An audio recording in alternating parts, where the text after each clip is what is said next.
Allah Subhanahu wa taala telah menurunkan wahyu sucinya kepada manusia yang paling dikasihinya, yakni Nabi Muhammad sallallahu alaihi wasallam. Kumpulan firman Allah taala yang terkumpul dalam kitab suci Al-Qur'an ini berisi pedoman hidup bagi manusia, petunjuk yang abadi bagi setiap generasi. Setiap surah, bahkan di setiap hurufnya, memiliki makna yang sangat mendalam yang akan menyampaikan pada keselamatan dan kebahagiaan dunia dan akhirat. Kakek kami pun baik dari ibu baik dari ayah sama, mereka juga pendonor kornea mata. Yang satu saya tahu ceritanya, alhamdulillah berhasil sampai ke penerima. Yang satu lagi keburu rusak di tengah jalan kalau nggak salah. Nah, jadi memang ini kayak jebakan keluarga, tapi yang bisa kita syukurin gitu bentuknya. Iya. Ya ngasih contohnya ya luar biasa Luar gitu biasa ya. itu mah ya. Mengajarkan sesuatu yang membawa kita supaya bisa peduli sama orang lain. Kan memang kita sebagai manusia harus menjadi orang yang bermanfaat bagi orang lain, dan ini memang ajaran yang baik lah kalau orang tua sebagai orang tua mengajarkan hal ini kepada anak-anaknya. Benar-benar. Dan memang perlu sobat-sobat keren di rumah, atau perlu juga mungkin ditiru oleh keluarga-keluarga yang lain hal yang seperti ini. Jadi bukan hanya sendiri aja yang berkhidmat, tapi kita juga ngajakin orang lain, terutama keluarga kita. Keluarga sendiri. Kemarin sih sebenarnya nyokap baru meninggal kemarin. Di situ sih saya bilang sayang. Nggak apa-apa, santai aja. Tenang. It's okay. Ya, kalau bisa dibilang sih gue hampir nggak pernah ya ngomong sayang ke nyokap sendiri. Tapi intinya gimana pun juga tindakan gue ya menunjukkan kalau ya gue tuh ada buat dia. Jadi kita itu dulu belajarnya masih menggunakan bahan-bahan yang berbahasa Indonesia. Dan sekendari itu ya. Iya, sumbernya yang berbahasa Indonesia yang menjadi sumber dasarnya. Ya kan, dan itu kita ketahui terbatas karena memang belum diterjemahkan semua. Tetapi di Kadian yang menjadi menarik, yang menjadi menurut saya satu kelebihan lah. Tapi memang ada juga Jamiah Indonesia memiliki kelebihan, Jamiah Kadian memiliki kelebihan juga. Tapi dari sisi ini Jamiah Ahmadiyah Kadian lebih memiliki kelebihan dari segi itu tadi, karena kita tahu bahasa, sehingga kita langsung dari sumber aslinya Mas Yam. Jadi dari sumber asli buku-buku pendiri Jemaat Ahmadiyah itu tadi, Hazrat Masih Maud Wassalam, dan pelajarannya di kelas juga langsung dari buku-buku aslinya, gitu. Jadi bahan kita lebih banyak lah, sumber kita lebih banyak dibandingkan kita dulu di Indonesia. Ada hal-hal yang memang dulu kita nggak ketahui, kemudian sampai di sana jadi kita ketahui, gitu. Selain bahasa Urdu sendiri kan mungkin kalau di luar kurang awam gitu ya. Kalau sumber-sumber buku bahasa Arab sendiri lumayan banyak juga kan? Oh iya, bahasa Arab, Hazrat Masih Maud Wassalam, pendiri Jemaat Ahmadiyah, banyak menulis juga buku-buku dalam bahasa Arab. Dan bahkan beliau menantang ulama-ulama lain juga, barang siapa saja yang berani menjawab buku-buku beliau atau menulis tandingan buku-buku beliau malah mau mengasih hadiah itu. Ya kan, banyak sekali buku beliau, Nurul Haq, ya kan, dan buku-buku yang lain juga. Banyak sekali buku beliau dalam bahasa Arab. Bahkan itu saya ingat ada khutbah ilhamiah itu Pak. Kita tahu itu khutbah ilhamiah itu adalah khutbah beliau di dalam bahasa Arab, dan itu yang diilhamkan langsung oleh Allah Subhanahu wa taala, pure itu bahasa Arab. Ya Allah ya Rahman ya Rahim ya Malik ya Kudus ya Salam ya Mu'min ya Muhaimin ya Aziz ya Jabbar ya Mutakabbir ya Holy ya Bari ya Musawwir ya Ghufar ya Qahar ya Wahhab ya Razak ya Fatah ya Alim ya Qabi ya Basit ya Hafiz ya Rafi ya Mu'iz ya Muzir ya Sami ya Basir ya Hakam ya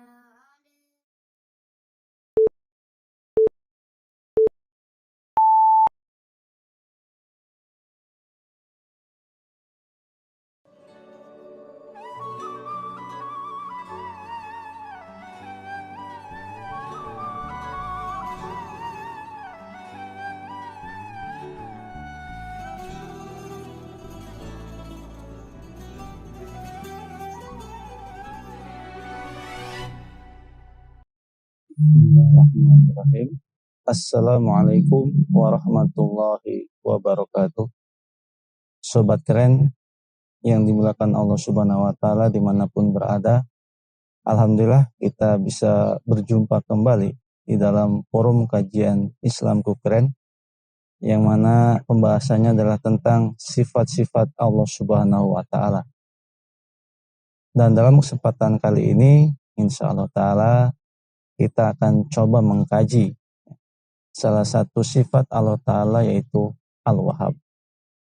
Di dalam Al-Quran, Allah Subhanahu wa Ta'ala berfirman dalam surah Ali Imran ayat ke-8, A'udzubillahi minasyaitonirrajim, Rabbana la tuzigh qulubana ba'da iz hadaitana wa hab lana min ladunka rahmah innaka antal wahhab. Di sini ya disebutkan sifat Allah Ta'ala Al-Wahhab, yang mana artinya adalah Maha Pemberi. Ya. Cakupannya sangat luas. Cakupannya sangat luas tentang sifat Allah Ta'ala Al-Wahhab ini. Secara arti adalah Maha Pemberi. Tetapi pemberian ini meliputi semua yang kita nikmati di alam dunia ini. Khususnya kita sebagai manusia, umumnya adalah semua makhluk yang ada di dunia ini. Secara makna, ya, Al-Wahhab berarti adalah yang maha luas pemberiannya. Pemberian apa yang Allah Ta'ala berikan kepada kita berupa nikmat, nikmat sehat, nikmat rezeki, ya, nikmat anak, keturunan, ya, dan nikmat-nikmat lainnya, yang mana pemberian Allah Ta'ala ini kepada kita sebagai makhluk ya sangat luas, ya, dan juga tanpa batas, tanpa mengharapkan imbalan, tanpa mengharapkan pujian. Ya. Jadi sifat Allah Ta'ala sangat khusus Al-Wahhab ini. Ya. Berbeda dengan manusia, ya, yang mungkin manusia ketika memberi sesuatu, ketika memberikan sesuatu kepada orang lain, maka ada harapan ingin dipuji, maka ada harapan ingin dibalas. Tetapi dengan sifat Al-Wahhab ini sangat jauh, ya, dengan sifat Allah Ta'ala dengan manusia. Inilah yang membedakan sifat pemberi manusia dengan sifat pemberi Allah Ta'ala sangat jauh. Ya. Manusia mungkin ada harapan dibalas, mungkin ada harapan dipuji, tetapi Allah Subhanahu wa Ta'ala tidak mengharapkan pujian, tidak mengharapkan balasan dari manusia ketika dia memberikan nikmat-nikmatnya kepada kita semua. Beberapa hal yang berkaitan dengan sifat Al-Wahhab ini, ya, Allah Ta'ala memiliki sifat teristimewa, yaitu Al-Wahhab, yang maha memberi kepada makhluknya. Dia memberi kepada siapa yang dia kehendaki. Dia memberi apa yang dia kehendaki. Dia memberi diminta ataupun tidak diminta oleh makhluknya, oleh hambanya. Inilah perbedaan yang sangat signifikan, ya, sifat maha memberi Allah Ta'ala dengan sifat memberinya manusia atau makhluk. Ya. Mungkin terkadang manusia ketika memberi sesuatu kepada orang lain, mungkin perlu diminta, ya, mungkin perlu ada request dulu, tolong dong, ya. Tetapi Allah Ta'ala, dia akan memberi kepada kita makhluknya, apakah diminta ataupun tidak, dia akan tetap terus memberikan karunia, nikmat, ya, kepada hambanya, kepada makhluknya. Kemudian juga ketika seorang hamba, ya, membutuhkan, mengharapkan bantuan, pertolongan dari Allah Subhanahu wa Ta'ala, ya, walaupun tidak terucap, walaupun tidak diminta, Allah Ta'ala tetap akan memberikan, tetap akan mengkaruniakan nikmat-nikmatnya, pertolongan-pertolongannya kepada hambanya tersebut. Jadi bagaimana, ya, pemberian Allah Ta'ala dengan pemberian manusia sangatlah berbeda. Ya. Nikmat-nikmat, karunia-karunia yang Allah Ta'ala berikan kepada kita semata-mata adalah untuk, ya, agar kita memahami bagaimana ekstensi, ya, bagaimana adanya wujud Allah Ta'ala, ya, sebagai sang khalik, sebagai sang pencipta, ya, sehingga kita begitu terus mengagungkan, begitu terus memberikan apa istilahnya pujian, ya, terima kasih, rasa syukur kepada Allah Ta'ala. Inilah, ya, dengan ibadah-ibadah kita, dengan amalan-amalan kita, ya, itu menjadi satu cara tersendiri, ya, kita mensyukuri, kita berterima kasih terhadap sifat Al-Wahhab Allah Ta'ala kepada kita. Kemudian nikmat Allah Ta'ala yang juga perlu kita pahami adalah nikmat ilmu dan harta. Bagaimana dalam surah Al-Fatir ayat 15 diterangkan bahwa wahai manusia, kamulah yang membutuhkan Allah Ta'ala. Ya, karena dia maha terpuji, maha kaya, maha memberi. Artinya dengan ilmu dan harta menjadi satu hal yang sangat penting bagi kita. Kenapa? Tanpa adanya ilmu, bagaimana kita bisa memahami sesuatu? Tanpa adanya ilmu, bagaimana kita bisa mengerti sesuatu? Begitu juga tanpa adanya ilmu, bagaimana kita bisa mengetahui zat Allah Ta'ala? Bagaimana kita bisa mengerti keesaan, ya, kebesaran, keagungan dari Allah Subhanahu wa Ta'ala? Sehingga ilmu menjadi satu hal yang sangat penting dari sifat Al-Wahhab yang diberikan kepada kita sebagai manusia. Kemudian harta. Bagaimana dengan harta? Ya, seorang manusia bisa tinggi, bisa rendah. Kenapa? Terkadang ya secara duniawi saja, secara kita pandangan zahir, ya, ketika seseorang memiliki harta yang banyak, maka dia akan menjadi besar dalam pandangan orang yang lain, ya, dalam pandangan manusia yang lainnya, dia akan menjadi besar.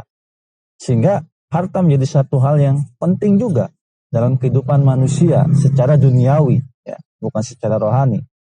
Tapi secara duniawi, ilmu, harta menjadi satu hal yang sangat saling melengkapi. Ya.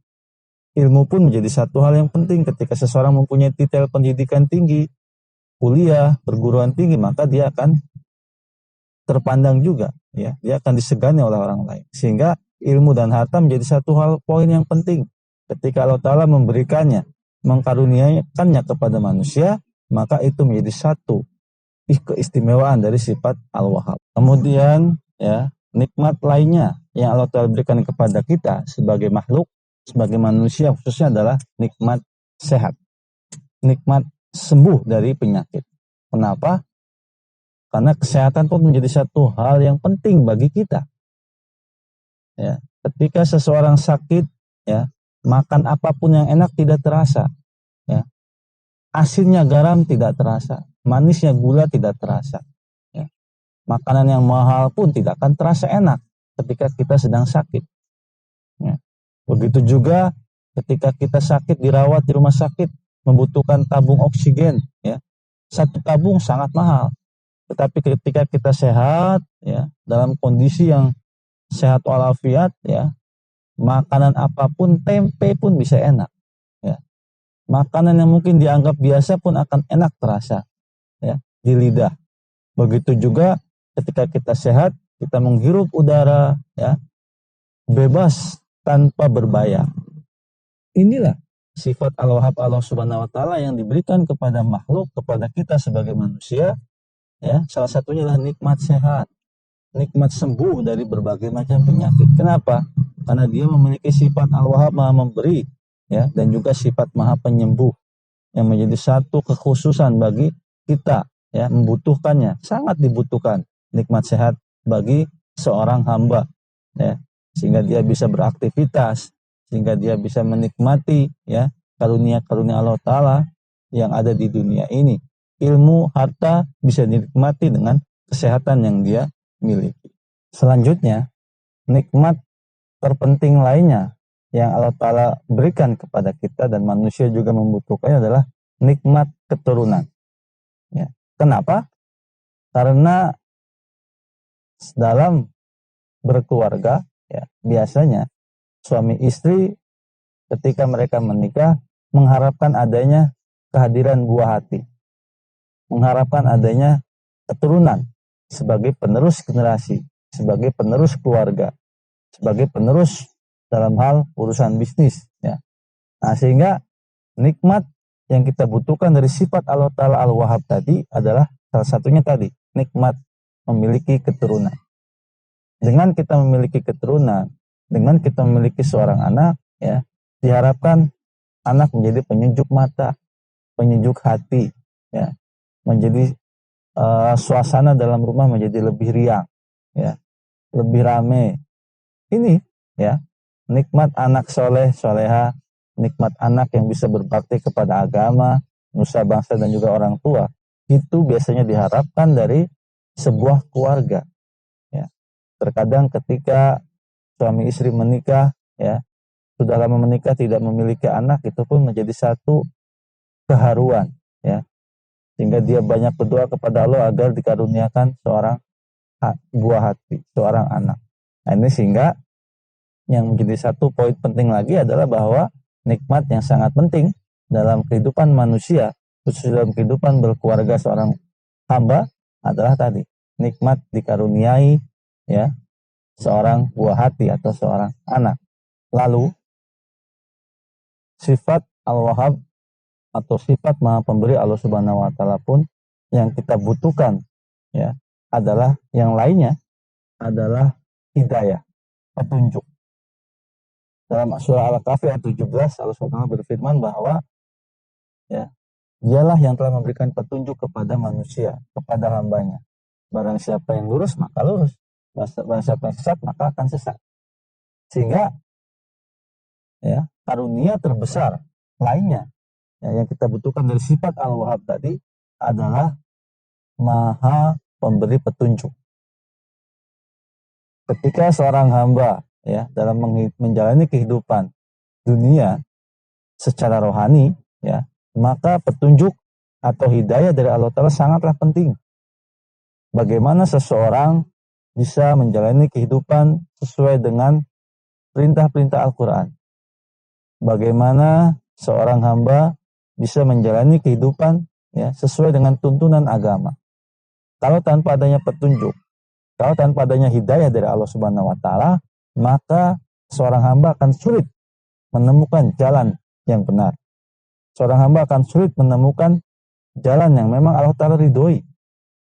Ya, karena bimbingan, petunjuk, hidayah, ya, Allah Ta'ala menjadi satu sarana, ya, menjadi satu hal yang sangat penting bagi seorang hamba. Sehingga kita bisa berjalan, ya, sesuai dengan tuntunan, petunjuk, ya, iradah dari Allah Ta'ala.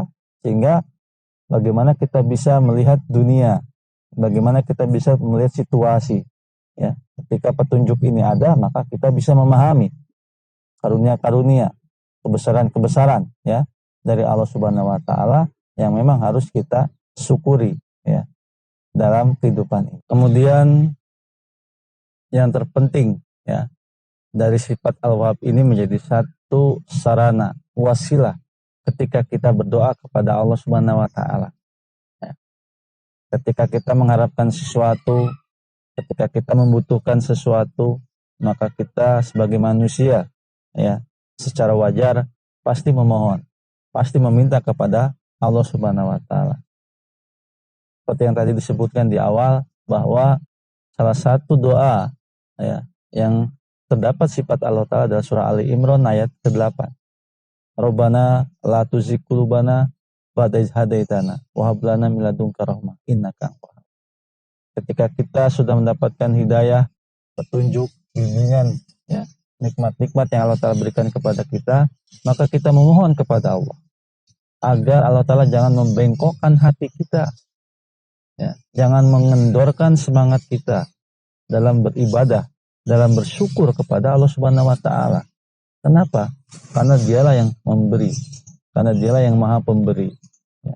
Ketika hamba dengan sadar, dengan tulus, dengan ikhlas, ya, menerima semua nikmat-nikmat karunia-karunia Allah Ta'ala dengan begitu besarnya, maka kita dengan tulus dan ikhlas juga harus berterima kasih, bersyukur, walaupun kita tahu Allah Ta'ala tidak mengharapkan imbalan. Allah Ta'ala tidak mengharapkan terima kasih, pujian kita, tidak. Ya. Tetapi kita sebagai manusia, sebagai hamba, sebagai makhluk yang lemah, yang tidak berdaya tanpa adanya pemberian dari Allah Ta'ala, maka kita patut bersyukur. Kita patut berterima kasih. Sehingga doa tadi, ya, diajarkan oleh Allah Ta'ala sendiri. Agar kita selalu memohon, ya, agar hati kita tidak bengkok, agar hati kita tidak surut ya dari bersyukur kepada Allah. Ya, bagaimana juga dalam hadis Rasulullah SAW juga mengajarkan doa yang sangat bagus. Allahumma musyrifal qulubi syrif qulubana ala ta'atika. Wahai Allah yang membelokkan, membolak-balikan hati, maka balikanlah, maka arahkanlah hati kami untuk selalu bersyukur, untuk selalu beribadah, untuk selalu taat kepada Engkau. Jadi doa ini ya harus selalu kita panjatkan setiap saat, baik dalam kondisi santai, setelah sholat, ya, maka insya Allah ya nikmat-nikmat karunia Allah Ta'ala berikan kepada kita pun ya akan terus mengalir. Ya, tanpa kita minta ataupun kita minta, Allah Ta'ala akan terus memberikan nikmat karunia ya sebagai sifat Al-Wahhabnya tersebut. Sobat kalian dimanapun berada, akhirnya ketika kita sudah mengkaji, kita sudah mempelajari sifat Al-Wahhab tadi, maka hal yang terpenting yang harus kita lakukan adalah banyak-banyak bersyukur, banyak-banyak berterima kasih kepada Allah Ta'ala, dan merenungi ya, bagaimana Allah Subhanahu wa Ta'ala adalah zat yang maha memberi, banyak memberi nikmat, karunia, berkat-berkat, petunjuk, hidayah, bimbingan kepada kita sebagai manusia. Tanpa adanya sifat Al-Wahhab Allah Ta'ala ini yang maha memberi tadi, maka kita tidak bisa mengharapkan pemberian orang lain. Kita tidak bisa mengharapkan pemberian dari siapapun ya.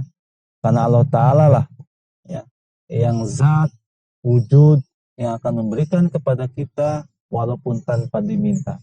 Dia tahu isi hati kita, dia tahu kebutuhan kita, dia mengerti apa yang kita butuhkan, apa yang kita harapkan. Mudah-mudahan dengan pengkajian sifat Al-Wahhab Allah Ta'ala ini menjadi kita semakin memahami, kita semakin lebih mendekatkan diri kepada Allah Ta'ala, dan semakin banyak bersyukur, sehingga Allah Ta'ala pun akan terus memberikan kita lebih banyak lagi karunia dan nikmat. Mudah-mudahan Allah Subhanahu wa Ta'ala memberikan kita semua taufik, hidayah, dan karunia-Nya ya, agar kita lebih terus menikmati, mensyukuri ya karunia sifat Al-Wahhab yang telah diberikan kepada kita. Wa qadawana alhamdulillahirabbil alamin. Wassalamualaikum warahmatullahi wabarakatuh.